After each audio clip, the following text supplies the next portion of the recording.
Bienvenue sur Parents en Or, la chaîne des parents humains en phase de révolution intérieure. Je t'accompagne sur ce chemin sur lequel je me trouve aussi. Je partage avec toi mes réflexions, mes prises de conscience et tous les éléments qui me permettent d'éveiller mon esprit et d'éclairer ma parentalité.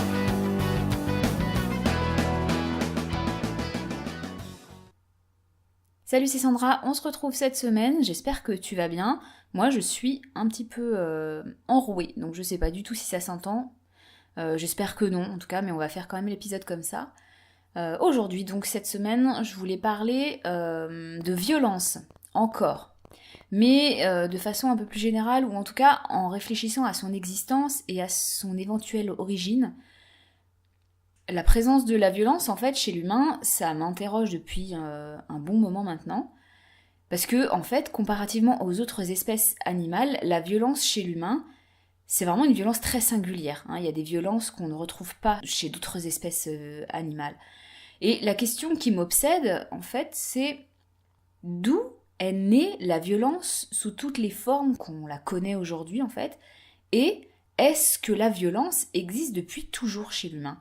C'est ces deux questions qui m'interrogent beaucoup en ce moment, sur lesquelles j'essaye de m'informer pour essayer d'avoir une idée sur ces questions-là.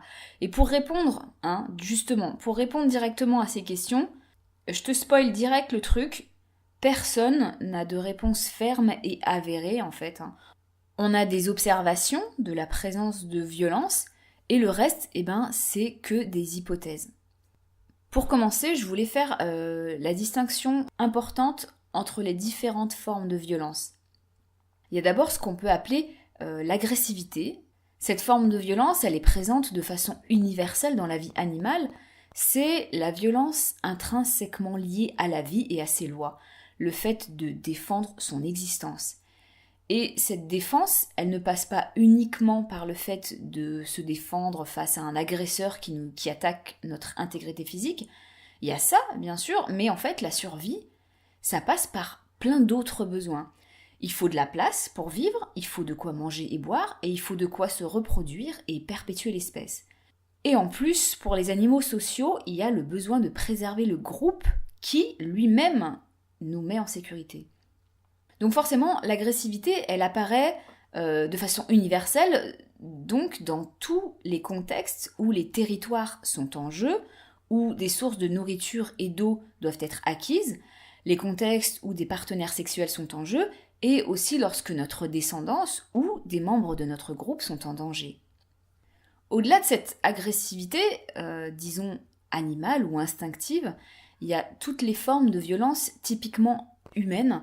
Ces formes de violence qu'on observe uniquement chez l'humain en disent déjà beaucoup, je trouve, parce que ça signifie que certaines formes de violence n'apparaissent que dans le contexte particulier, lié à la façon singulière de vivre de l'humain et à sa façon de penser du coup. Et la violence typiquement humaine, c'est celle des conflits de groupe, des guerres et de la haine. La violence, elle s'observe dans des conflits ponctuelle, interpersonnelle, qu'on peut nommer en fait violence du 1 contre 1, mais comme la violence c'est quelque chose qui est dit contagieux, et ça se propage assez facilement, et elle peut du coup concerner le groupe entier, et ce qu'on appelle en fait la violence du tous contre tous, qui peut aussi évoluer, ou en tout cas apparaître sous la forme d'une autre forme de violence qu'on appelle la violence du tous contre un. On dit effectivement que la violence est contagieuse. Et ça me paraît vraiment logique. Et j'en parlais dans l'épisode 40 qui s'appelle « La violence qui engendre la violence », puisqu'effectivement, en fait, violenter quelqu'un, physiquement ou mentalement, ça induira des traumas et ou des carences chez la victime qui tentera maladroitement, en fait, de récupérer ce qui lui manque par des comportements violents envers elle ou envers les autres. Donc la violence, ça se transmet. Et du coup, on est dans des réactions en chaîne sans fin. La violence, c'est un sujet de réflexion qu'on retrouve dans tout un tas de domaines. Bien sûr, la philosophie, la sociologie, mais aussi l'archéologie, l'anthropologie, ou encore chez les historiens et les préhistoriens. Et c'est vraiment un sujet que je trouve vraiment très passionnant. Les avis sont divers. Il y a beaucoup de théoriciens qui donnent leurs théories. Mais finalement, il y a très peu de choses concrètement observables et vérifiables. Je mettrai en lien en description de cet épisode des liens vers des articles et des vidéos sur lesquels je me suis beaucoup documentée. Et d'ailleurs, pour ceux qui m'écoutent depuis YouTube, vous pouvez trouver une playlist sur ma chaîne qui s'appelle Sources. Et dans cette playlist, je regroupe les vidéos sur lesquelles j'appuie parfois mes propos. Donc en philosophie, on peut avoir des tas de réflexions intéressantes, certaines plus que d'autres. Par exemple, certains philosophes expliquent la violence humaine par le fait que l'humain, c'est un être de passion qui pousserait à la violence, comme par exemple la peur des autres. Et cette peur des autres, elle crée, par notre capacité de raisonnement, une vision de l'autre comme un potentiel ennemi dont il faudrait donc se méfier ou se défier. Il y aurait aussi notre appétit pour la jouissance, c'est-à-dire en fait profiter au maximum de ce qui nous entoure, et notamment ce qui est désiré par les autres. On désirerait donc un objet, non pas pour l'objet, mais par le fait de voir le désir de cet objet dans les yeux des autres.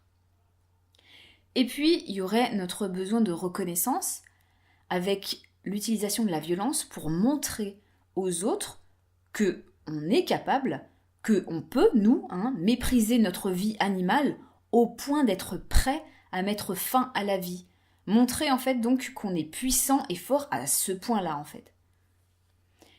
Et puis il y a la fameuse pulsion de mort qui est décrite par Freud, qui, et je résume ça de façon très courte, qui expliquerait que la naissance, la vie en fait, est une violence faite à notre état antérieur de non-vie, notre état pré-organique, et que ce trauma en fait, comme dans beaucoup de traumas, a besoin de se répéter pour être maîtrisé. On aurait donc en nous un genre de petite machine suicidaire qui aurait besoin de la violence pour extérioriser cette envie de mort.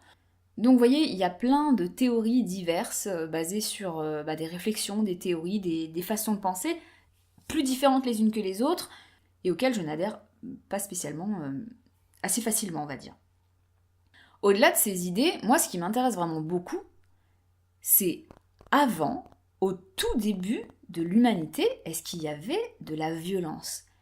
Et l'archéologie, c'est l'outil le plus précieux pour ça. Qu'est-ce qu'on a trouvé qui montre des choses observables et concrètes ? Et j'ai fait pas mal de recherches sur les données qu'on a sur les traces de violence au début de l'humanité. Il faut d'abord comprendre comment l'histoire de l'homme, elle peut être découpée de façon simple. La préhistoire, on pourrait la découper en 3 périodes principalement intéressantes ici, le paléolithique, le mésolithique et le néolithique. Le paléolithique, qui commence tout simplement au tout début de l'humanité, il y a environ 3 millions d'années, et qui s'arrête il y a environ 12 000 ans. Durant cette très très longue période, la plus longue des périodes d'ailleurs, l'humain est un prédateur, il prélève dans la nature, il est nomade, chasseur-cueilleur, et c'est la nature qui est dominante, l'humain s'y adapte. Ensuite, il y a le mésolithique, c'est la période intermédiaire entre l'état de nomade et l'état de sédentaire. L'humain va commencer à s'installer en fait, et cette période, elle commence après le paléolithique et elle se termine vers moins 7000 avant notre ère environ. Et ensuite, il y a le néolithique, où arrive la domestication des animaux, l'agriculture et la métallurgie. L'homme n'est plus prédateur, c'est lui qui domine sur la nature. Et cette période se termine vers moins 3000 avant notre ère environ. À propos de la préhistoire et de l'image de l'homme préhistorique, il y a 2 visions qui s'opposent. Il y a celle qui voit les débuts de l'humanité comme l'âge d'or où l'humain vivait en symbiose avec la nature, en fait, où il vivait de façon pacifique, et puis petit à petit il se serait dénaturé et serait devenu plus mauvais. Et puis il y a la vision opposée, en fait, où l'humain préhistorique est vu comme un animal sauvage, violent, et petit à petit, on se serait détaché de cette bestialité pour aller vers un état plus convenable, comme une ascension vers un état meilleur, plus civilisé. C'est de là que vient cette idée quand on dit qu'on n'est pas des bêtes, qu'on est quand même des gens civilisés. Perso, je pense que l'on n'est ni dans l'une ni dans l'autre des visions. L'humain est un être neutre qui cherche à vivre, tout simplement. Au-delà des points de vue des uns et des autres, concrètement alors, qu'est-ce qu'on trouve au niveau archéologique ? Au niveau des squelettes finalement, des armes et des lieux, quelles traces de violence on retrouve durant ces temps anciens? Je vais faire du plus ancien au plus récent. Ce qu'on peut dire, c'est que on trouve très très peu de pièces à étudier avant moins 150 000 ans avant notre ère. On a très peu de squelettes et de choses interprétables, puisqu'évidemment, plus on remonte dans le temps, moins on a de matière étudiable et interprétable. Donc, on ne sait que peu de choses sur les temps les plus anciens de la préhistoire. Alors, pour le paléolithique, les temps les plus anciens, donc comme je le disais, on n'a pas grand-chose d'étudiable et d'interprétable. Je ne vais pas énumérer toutes les découvertes, les noms et tout, je trouve que ce serait trop chiant. Je vais résumer, je vais globaliser. On a découvert des squelettes, parfois très anciens. Par exemple, on a trouvé des squelettes, des ossements, qui datent de moins 450 000 ans avant notre ère, donc c'est vraiment très très vieux, avec des indices de violence, des blessures ou des cicatrices sur les ossements. Mais on ne peut pas savoir avec certitude, en fait, s'il s'agit de violences volontaires, ou d'accidents, ou encore de détérioration durant la manutention des pièces. Au paléolithique moins ancien, on a un peu plus de pièces étudiables. Il commence à y avoir des formes d'art, de représentation, mais ça reste peu et ça reste peu interprétable. On retrouve des traces de flèches, des personnes décapitées, désarticulées. Au niveau de l'art, on a quelques dessins qui supposent des scènes de violence. Il y a celle de la grotte d'Adora, par exemple, où on peut voir deux individus attachés au cou et aux chevilles, probablement en train d'être exécutés ou torturés. On a quelques représentations de batailles également entre groupes qui commencent à être retrouvés à cette époque à la fin du Paléolithique. Après le Paléolithique, au Mésolithique, donc quand l'homme commence à se sédentariser, on retrouve des pièces, des squelettes montrant des coups, des projectiles reçus ou même des décapitations. On trouve donc des meurtres, des exécutions. Il y avait déjà une forme de violence assez brutale, assez barbare au Mésolithique. Et plus on s'éloigne de l'état de nomade, plus les traces de violence sont nombreuses et plus elles concerneront les batailles ou des guerres. Après le Mésolithique, donc au Néolithique, où l'humain est sédentaire et agriculteur, il y a une augmentation des traces de violence, beaucoup plus de conflits et de guerres, qui sont assurés essentiellement par des jeunes mâles d'ailleurs, d'après les représentations. Et on voit d'ailleurs à cette période-là un changement dans la mise en valeur au niveau de l'art justement. Avant, il était mis en avant l'admiration pour les valeureux chasseurs, et puis du coup on passe à une admiration pour les guerriers. D'ailleurs l'iconographie est très distincte entre hommes et femmes. Les femmes sont souvent représentées par leur nature biologique, par les seins, et les hommes, eux, sont très souvent représentés par le port d'armes, de poignards. Puis, il y a la création des villes et des États, notamment le premier des États, qui est l'Égypte, dont la création s'est faite sous la violence. Il y a alors l'asservissement, les chefs, la formation d'élite, de classe sociale, l'obéissance, les punitions, etc. En gros, au Paléolithique, il y a de très rares cas de conflits ou de guerres, en tout cas on a très peu de traces de ça. Ce sont essentiellement des violences ponctuelles dont l'origine est difficile à déterminer. Puis petit à petit, lorsqu'on se rapproche de la sédentarisation, la violence devient sociétale, de groupe contre groupe ou de groupe contre individu. Je fais juste un point sur le cannibalisme, parce qu'on pourrait considérer le cannibalisme comme une sorte de violence. En fait, c'est une pratique qui est assez courante depuis le Paléolithique. C'est presque essentiellement rituel, soit pour honorer des individus du groupe, on les mange en fait pour honorer ceux qu'on a perdus, soit pour profiter du corps des ennemis vaincus. Et dans de très rares cas, ça pouvait être du cannibalisme alimentaire, tout simplement pour se nourrir. Mais ça, c'était assez rare, visiblement. C'était essentiellement rituel, avec de très rares traces de violence avant l'ingestion. Un autre point important que je voulais aborder très rapidement, c'est celui de la religion. Il y a visiblement toujours eu des divinités depuis toujours et partout. Une hypothèse philosophique expliquerait même que l'humain s'est sédentarisé, non pas pour la nourriture ou pour la sécurité, mais pour pouvoir honorer et montrer son adoration aux divinités par les sacrifices humains. Et que d'ailleurs cette violence sacrée, utilisée comme symbole, pourrait être une sorte de contention aux autres formes de violence, comme si la violence sacrée et symbolique arrivait à contenir les autres formes de violence. Donc on trouve de la violence depuis les temps les plus anciens, essentiellement d'abord interpersonnelle et de façon plutôt ponctuelle, puis ensuite apparaît plus de violence de groupe, de guerre, de conflit, d'asservissement. De toutes mes recherches, il y a un truc qui me manque, ce sont les données les plus essentielles que j'aimerais vraiment trouver, que je n'ai pas trouvé, ce sont les chiffres. Pour chaque stade de la préhistoire, paléolithique, mésolithique, néolithique, etc., quelle proportion de squelettes violentés ont été trouvés par rapport à la totalité de squelettes trouvés? Ça, ce serait super intéressant, ce serait super parlant pour pouvoir avoir une idée de la place, faible, moyenne ou haute, de la violence dans ces temps-là. Quel taux de squelettes violentés on a trouvé par rapport au nombre de squelettes total qu'on a trouvé. Et c'est dommage de ne pas avoir ces chiffres. En tout cas, je ne les ai pas trouvés. Les raisons qu'on peut trouver maintenant sur l'émergence de la violence de plus en plus présente. On peut émettre l'hypothèse de la sédentarisation et de l'agriculture, parce qu'à ce moment-là, on acquiert des biens, des territoires et des stocks qu'il va donc falloir surveiller et défendre si d'autres veulent s'en emparer. Il y a le fait que la démographie augmente. Il y a de plus en plus de naissances, donc plus de besoins en territoire, en biens et en nourriture, donc plus de raisons d'être en conflit avec d'autres groupes. Il y a l'apparition des castes et des élites, donc des conflits avec ceux qui souhaiteraient monter dans la hiérarchie. Et il y a l'apparition des épidémies, qui sont dues à la proximité avec les animaux, et donc il faut se méfier des malades, voire même les éliminer, exécuter pour arrêter les épidémies. Ce qui est sûr en tout cas, c'est que lorsque les groupes étaient plus petits, qu'il y avait plus de place et plus de nourriture pour moins de monde, il y avait moins de raisons d'être en conflit. Il y a un élément qui a toujours été important dans la vie de l'humain, c'est la coopération.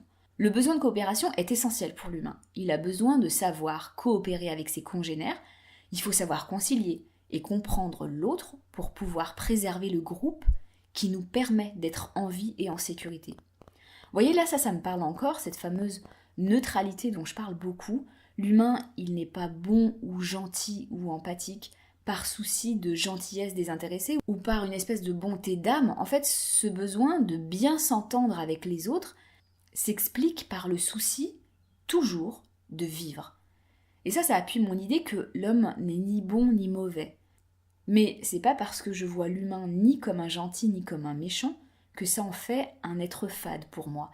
Ça le rend encore plus beau, je trouve, plus ancré dans la vie. Donc la violence qui est présente, elle est donc d'abord, avant tout, intrinsèquement liée à la vie. J'en parle dans l'épisode 51 qui s'appelle « La vie est dure ». Il y avait la violence dite nécessaire au maintien d'un équilibre dans le groupe. Probablement des exécutions d'individus, vues comme un poids pour le groupe, des malades, des blessés, des enfants orphelins.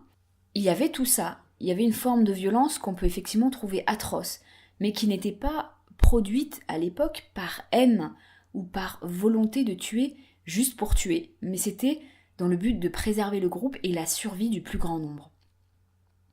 Il y avait de la violence rituelle, sacrificielle, et puis il y avait les conflits entre individus pour des raisons transitoires.